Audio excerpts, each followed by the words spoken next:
any missionary can tell you how hard it is to get the members involved in the missionary work. And so as a missionary, I remember thinking, wow, I was a totally useless member. I'd like nothing to further the work, you know. And I made a commitment afterwards that that when I went back, I would be a much better member missionary. And I wished so much that I had done that before the mission. I just saw, you know, like all those years of you know, of being friends with people and knowing and interacting with people on such a daily basis, that I had so many opportunities to help people and share the gospel with them that I kind of just wasted.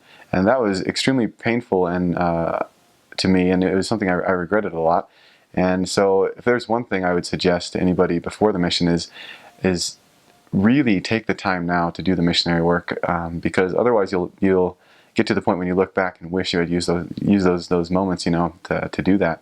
It can be such a rewarding experience, and so much good can come with that. I remember when I was on my mission and I realized this, I wrote back to my family members and I was like, I realize now, you know, how important it is to be a member missionary, and how much the missionaries really rely on you to do the missionary work. And so I invited them very heavily to get involved in the missionary work. And when they did, amazing things happened. About 3 or 4, just that one year, I think it was the second year of my mission, 3 or 4 people in our home branch were baptized, which doesn't happen very often. We live in the middle of you know, middle of nowhere in Illinois, and there's not a whole lot of people to begin with, let alone people that are interested in the gospel. The branch, when we moved there, only had 14 people, and so you know, 4 baptisms was a pretty large number, almost increased the size of the branch by a lot. And you know, that was a lot of people for the percentage of the population.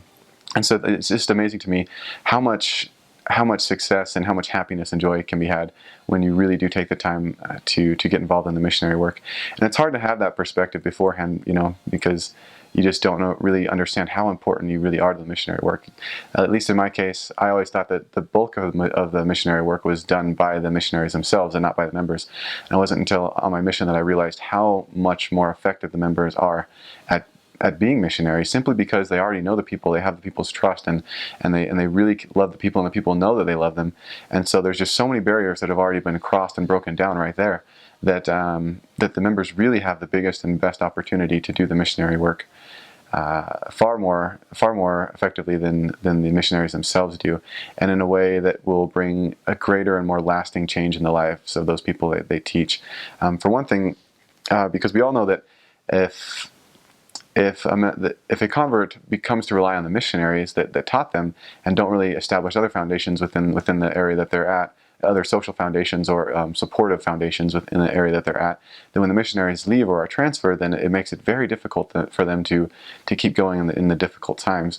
And that problem is totally resolved by the members getting involved in the work, because they are the support for the members, for the new converts, and they can be there at any time for them, and just be a solid example for them, and just be a constant source of love for those people, and to share the love of Jesus Christ with them.